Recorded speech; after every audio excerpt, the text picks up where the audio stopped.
This institution and its reputation around the world is one of those markers that the rest of the world gauge themselves by. And this is a Texas treasure. And continuing to raise the bar, as you and the administration and the Board of Visitors at this university do on a regular basis, is such an important part of our state's history, our state's future. This university, being a leader in the energy industry, in entrepreneurship and innovation, gives the rest of our institutions not only a great challenge, which I'm a big believer in competition.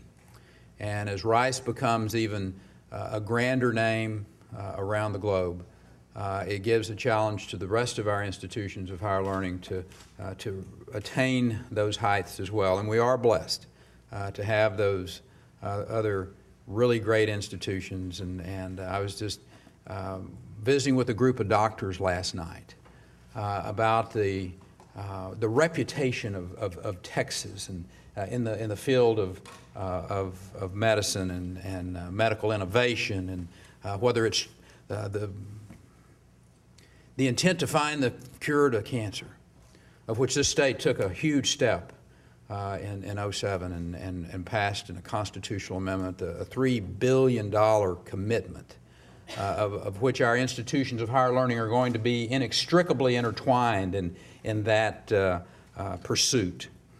And yeah, you know, Texas is now a leader in so many different fields. Energy is one of those.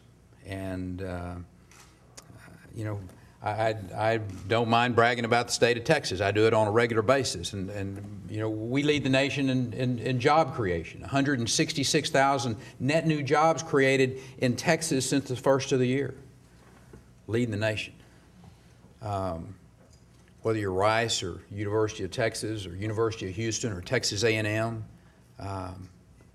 that should be not only a familiar territory for us, it's one that challenges us daily.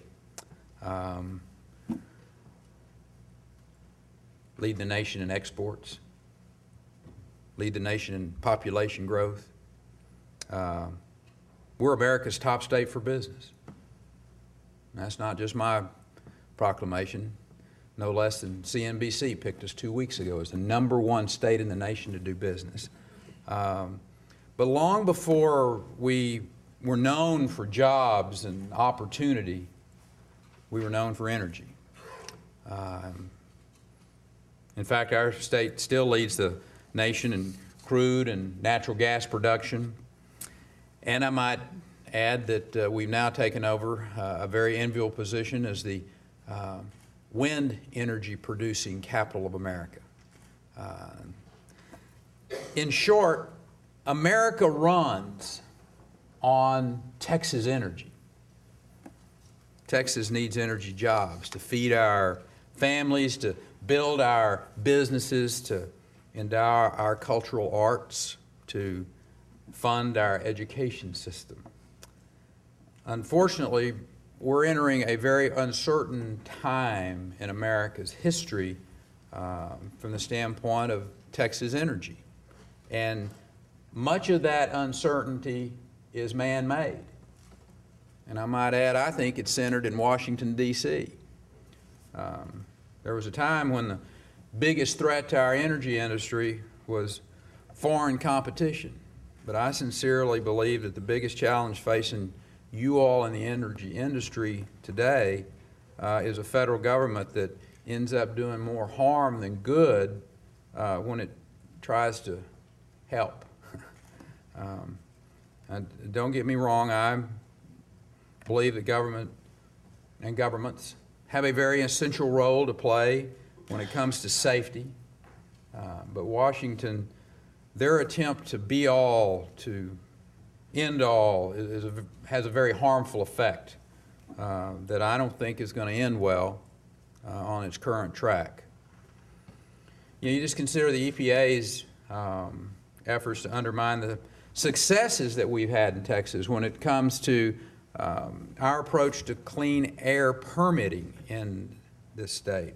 They're in the process of trying to override a process that has effectively improved the quality of air in our state over the course of the last 16 years.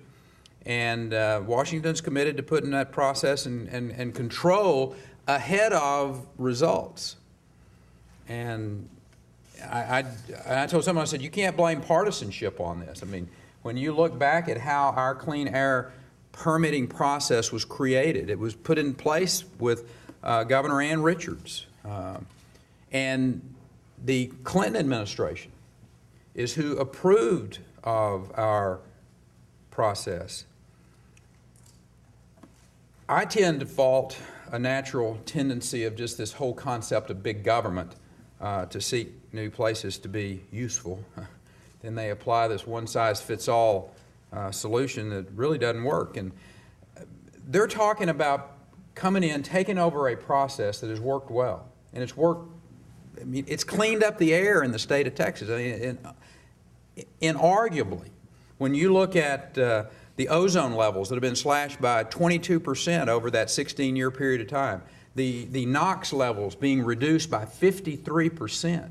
I should not know 16 years, since 2000. That same period of time, ozone levels in the United States went down 8%. NOx emissions only went down 27%.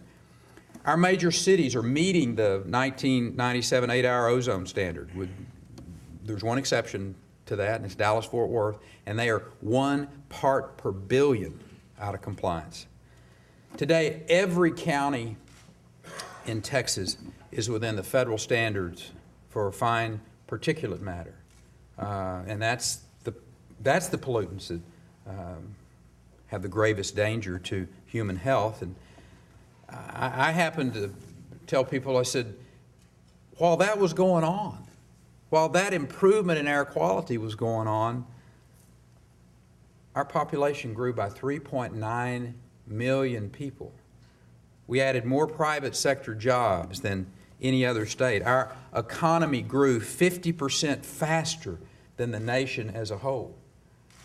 Shouldn't that be the model for how to clean the air, to take care of the environment, all the while creating the economic stimulus to grow? And that's the reason that this EPA action against Texas and Texas jobs, and frankly, Texas communities, is pretty hard to explain.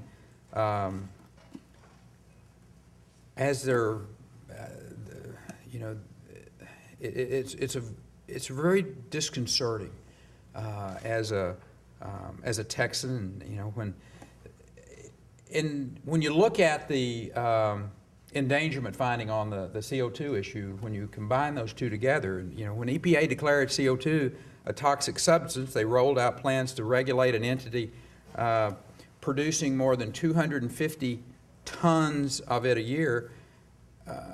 We pointed out the fact that, look, that's going to include a lot of unintended facilities, we think, including a substantial number of businesses, Tommy, large farms, the University of Texas Health Science Center in San Antonio, Texas, will be out of compliance.